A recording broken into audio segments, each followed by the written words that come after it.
Minion builds are slow, right? Wrong. Just look at this boss destroying machine. It's awesome, it almost one-shots bosses, does not require any special gear whatsoever, and feels completely nice right from the start to the end of the game. But as always, every good build starts in Act 1. If you followed my channel before, you know my approach to minion builds. I like when they AFK, when they play for you, or when they have one or even none buttons to play. But in 0.5 I decided to make things a little bit different. That's why we're starting as sorceress. Yeah, sorceress who is wands with staffs and with magic. So get your staff, get your spark, and ready to fight Mr. Miller, while I quickly explain what we are building here today. So it will be minion build, it will scale with minion damage, but we will have bunch of active skills as Disciple of Varashta Ascendancy. You saw how broken they are at the start of the video. Still, I like my approach to minion builds with AFK style, because I like to drink coffee when I'm playing minions at the morning. So, while this build will give you ability to go fast, zoom through the maps and destroy everyone with touch of few buttons, you can completely ignore all buttons and play AFK. This build will have powerful enough minions that will do all the job for you. Also, GGG released Passive Tree today and it got Puppet Master. That's something new that we never had before, as well as Undead Archon.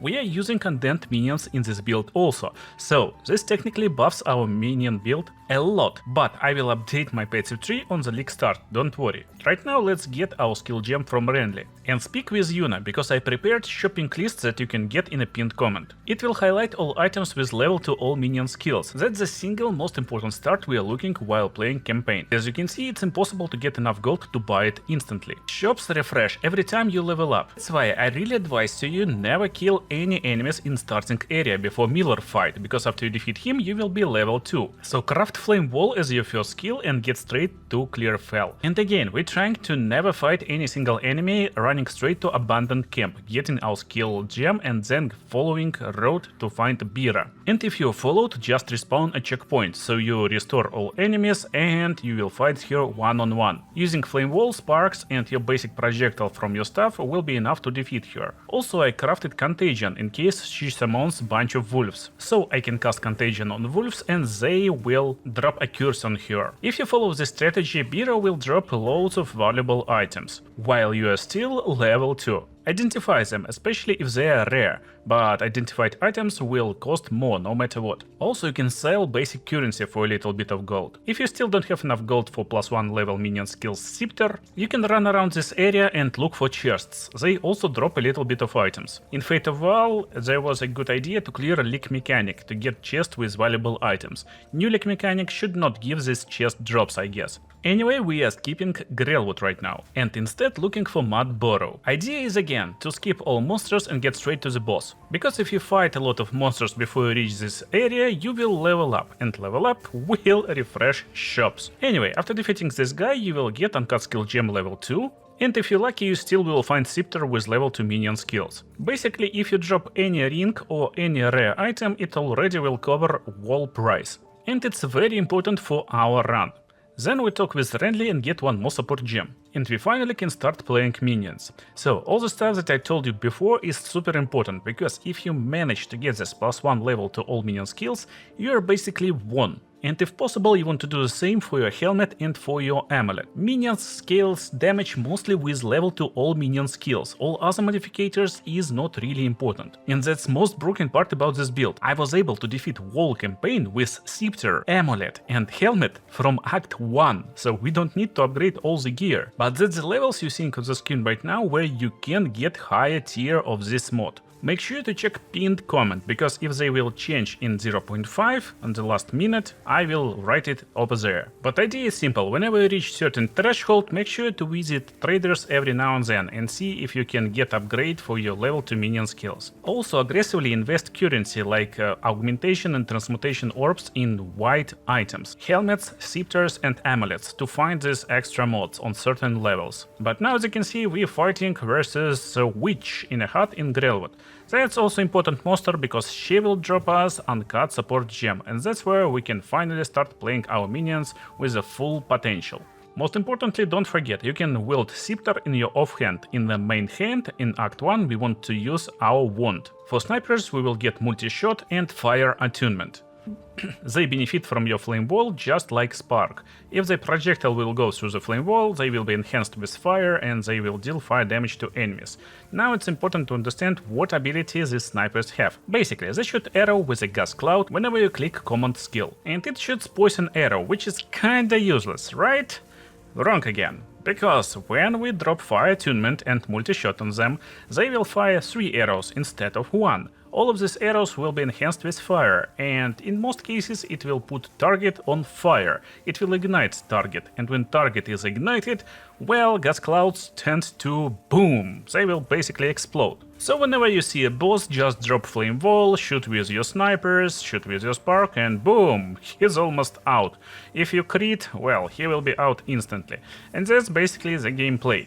By the way, this boss in Red Whale will drop skill gem level 3, and we will craft Essence Drain. It's super basic skill, it's projectile, you just shoot it at monster and he will take damage over time. It's chaos damage debuff, therefore if you apply Contagion on top of this monster, he will die and spread 2 debuffs at the enemies nearby. When you find more support gems, drop Swift Affliction on both of them, so they will deal more damage. Or actually they will just deal damage faster, which is essentially the same for this combination. It's not very useful against bosses, but again it's not a problem, because versus bosses we mostly will use our skeleton with the ability.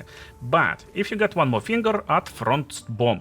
Frost Bomb is just insane skill, because you just drop it on monsters, it will reduce their resistance. Actually it will apply exposure, which is essentially the same, but not exactly the same. So if you want to learn more about POE2 mechanics, check out my Path 2 channel, which focuses on tutorials, guides, mechanics, deep dives and news. Anyways, you see exposure reduce enemy resistance to elemental damage, and fire damage from arrows, which is exploded, is elemental damage, so we're dealing insane damage to bosses. Most counterintuitive part about starting sorceress with minions was that there's no minion nodes on her passive tree in starting area, but look at this. At the end of Act 1, I was able to get all the most powerful nodes and enough stats by just skipping this starting area, because these nodes over here are just insanely powerful for your minion damage and your own damage. And being able to deal damage yourself in Act 1 is really important, because yes, minions are powerful, but they got one little problem. They just instantly die whenever they are attacked by bosses. So after getting to level 14, 15, you just forget about Essence Drain Contagion, they also won't deal any damage, and switch to Bone Storm. With Burgeon and Brutality support gems. We won't go too much into details how it works, but basically just hold the button and you unleash a bunch of projectiles. It's projectiles, so they also benefit from Flame Wall, you can use it together, charge and unleash at the boss, and that's it. Don't forget to shoot with your snipers, and that's basically how you will fight Count Geonor. However, there is still one last task you want to do in Act 1, and actually you want to do it right from the get-go. You want to get Talisman, that's druid type weapon, and you want to craft pounds, low level pounds. We don't want to be dependent on stat requirements of talismans and skills, therefore you want just a low level talisman to be able to cast pounds. You can use it even right now for mobility, but I don't use it, and we will use it later for our special combination, to melt bosses. This will be enough to beat this act, but when you reach Act 2 you will notice a big problem. Our magic damage fallen off, and of course it's not a surprise for us, because we're investing in minion damage, in stats, in stuff like that, and we're not upgrading our wand, we're not upgrading our spell damage on passive tree, and we're still using chaos spells, and we don't even have chaos spell nodes nearby. Also, upgrade timings is too far away. Scepter can be upgraded after level 25, which is end of this act, and other equipment will be upgraded only when you reach Act 4, so don't worry about gear too much. But to survive these enemies while you are pretty slow and vulnerable right now, you need to have at least good armor. And yes, don't make this noob mistake. You're playing sorceress, you're playing mage, you're playing minions, you're supposed to use energy shield. Maybe you heard it somewhere. But you need to do it later, when you reach level 80, level 90, you reach maps and you're finally able to scale it. Right now you won't be able to scale energy shield well. Also it got nerfed in 0.5. So your best choice right now is to actually pick armor items. Therefore, you want to focus on strength stats on your passive tree, so you get more strength, because it's a requirement for armor pieces. Next, in this act we will unlock our Ascendancy, and you want to do it as fast as possible. So after you get your first token, run to Trials of Secamus, defeat this boss and all trials, and then get your Ascendancy to Disciple of Varashta. If you ever decide to play something else, don't worry, because you can change your Ascendancy later. But right now we're playing minions, and that's the best Ascendancy for minions in 0.5, probably. It's pretty cool and unique Ascendancy, and you will be able to unlock Jinns by going for Body of Killari and Killari Deception as his main skill. But what if you want to play other Jinns? Well, you actually can. I ran the tests, and this Killari build is a lot better than others. I ran tests against this act boss and calculated time it takes to defeat him. So, if you want to have some fun, you can play Fire Jinn with the skills you're seeing on the screen right now. But it's a little bit weaker, and later we don't need this Fire Jinn no matter what, because he synergizes with snipers. But we don't need this synergy later. So let's get back to our gameplay and how it will look right now. Instead of running around and praying for your skeletons to do some job, you will just run forward and use your Jinn abilities. That's it. They will most likely one-shot, two-shot enemies, and you don't need to care a lot. So it looks pretty cool. Also, you can use them while you're in the wolf form, but they will be a little bit weaker because it's weapon set number 2 and there's some bonuses lost. Jinns are also minions, they scale with minion damage. Your druid talisman won't have minion levels, so just be in your human form. Bosses are even easier. You use pounce and then spam with all abilities you have. All Jinn abilities, all skeleton abilities, then use pounce again, and then rinse and repeat. That's basically the strategy. So why do we need to use pounce right now? Well, because we dropped mark on it, and this mark will force all physical damage inflicted to break armor. Our main Jinn ability inflicts physical damage, therefore it benefits from broken armor and it will deal a lot of extra damage on top when armor is broken. At the same time, we're using Thunderstorm. That's pretty cool skill, and you want to level up it so it affects your enemies and it will inflict shock. We're leveling strength and intelligence no matter what, so this skill is easily leveled up and it easily will apply shock to targets for extra damage on top. But also, you can forget about your skeletal snipers. Now you will switch to other types of skeletons, and actually our best idea right now to have as many different skeletons as possible. These minions dies all the time, no matter what, so why do we care? We can melt bosses in seconds with our Jinn abilities at this point. So I'm using Concentrated Area on Killari for extra damage and Pin, because it helps a lot. It pins enemies, they won't target our minions, and minions will finish all of them. Skeletal Frost Mages is my focus in this act. I added rapid casting for higher attack speed and multi-shot for multiple projectiles. They will freeze enemies again, it will disable them, it will slow them, it will make our life a lot easier. Pounce with Mark for dash and prolonged duration, Mark will stay for longer and destroy enemy armor, and Thunderstorm with Living Lightning and Shock for extra chance to shock. As extra skill we will have Pain Offering in this act, you can use it to increase damage of your minions. If you somehow find higher tier support gem, you want to drop Master on Killari, because it will increase damage for each random different persistent minion around him, and Living Lightning also counts toward it, a lot of different skeletal storm mages and so on. But no matter what, you will find it in Act 3, and that's where you switch to Master no matter what. Basically, you will want to get as many different minions as possible. Skeletal Arsonists, Frost Mages, Snipers, basic guys, all of them are really important to increase damage of our minion abilities, and especially Jinn abilities, because again, they scale with minion damage. You should find it in the first area of Act 3 by completing Leak Mechanic. It will be Runes of Aldor, so you need to interact with the stone, and it will give you ability to create this support gem, Master. You will instantly see how your damage have risen. Bosses will melt in matter of few seconds, and that's just crazy, honestly. It's just amazing how powerful can minion build be. Also, we will scale a lot of critical hit, and Killari scales our chance to inflict critical hit to enemies. So that's the passive tree by the end of Act 3, and it will give you a lot of cooldown reduction for your common skills, improve critical hit chance, critical damage bonus for minions, and stuff like that. But let me remind you, probably in this act you want to get Puppet Master nodes also, as well as Archon of Undash.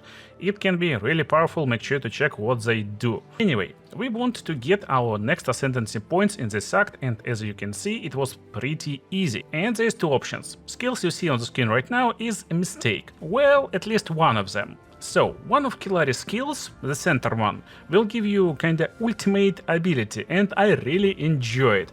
This ability is amazing, it creates this large stack of knives, and when you attack, it just booms on enemy. Also, I scale bleed, and it will inflict bleeding, so boss will be melted even faster, and I just think it's fun, it's cool ability, it was really interesting to play. But do you actually need it? Technically no. If you want to one-shot bosses, definitely use it, because it's really that powerful. But the second ability that I used create a little bugs, kinda little scarabs around us, and they supposed to be counted as minions for extra damage. I tested them and they are not, so they're not giving us extra damage. Therefore, when you get your second Ascendancy points, if you don't like using this super ultimate ability with knives, you actually want to just get 2 more genes, because every gene, even if you're not using them, will be counted as additional minion, therefore increasing damage for monster. But you will see I got one more skill in this act. Skeletal Storm Mages. They also got monster and they got shock. That's another source of shock to be sure that we can inflict this additional damage to enemy. And also, whenever you get extra spirit, or maybe you will be lucky and you will get some spirit on your armor, on your amulet, make sure to get as much of them as possible. Actually, you can even switch to AFK style in this act. Instead of using your genes, you can use just Skeletal Storm Mages. Your gene attacks will become a little bit weaker, but these guys just attack with chain lightnings, and these lightnings chain upon enemies and they melt like enemies bosses pretty fast. If you got 4 of them, it's already almost done. I decided to make this fight for demonstration. Basically, it's Thunderstorm and then Storm Mage starts to attack. You see, they're inflicting pretty good damage on this guy, and you can just run around, roll around and evade all attacks. Just stay safe and they will finish boss if it's needed. I'm not attacking right now, so there's only these guys, and that's basically it. You can even switch spirit allocation between mapping and bossing, so whenever you encounter boss, just pick one of each minion and destroy boss with your gene attacks, melting him in 5 seconds, and while you're running on the maps, just pick as much Skeletal Storm Mages as possible, so they clear areas around you and you don't even need to press a single button. That's basically the list of final support gems. Nothing changed, mostly only Sacrificial Lamp and Sacrificial Offering on our Pain Offering. So Pain Offering will always target basic Skeletal Warriors. If you don't like bleed on Killari, just drop Brutality or something like that to increase his damage, or just level to all minion skills, this will work. That's the final passive tree by the end of campaign, only focusing on minion damage, and that's it. Our survival covered by nice armor on our armor pieces, as well as strength investment, so we got enough life to survive one-shots. This will be basically the point where you start investing into energy shield and switching to energy shield based armors. On top of it, you can even try investing into your mana recovery, because we're not using loads of mana, and therefore you can get mind over matter and use your mana as additional life pool. Also, Varashta got nice energy shield recharge ascendancy points, and they haven't been touched yet. So defensively this ascendancy is insane. There's runic ward in this patch, so you can get even higher extra on top of your life, energy shield and mana. That's truly one of the best league starters this season, and I got few fun build ideas later. So if you enjoy minion builds, if you will play this, make sure to drop a like and comment to not miss updates for this build. And check pinned comment for links to all my guides, mobility planners and stuff like that. I hope you enjoyed this video and see you in the next ones.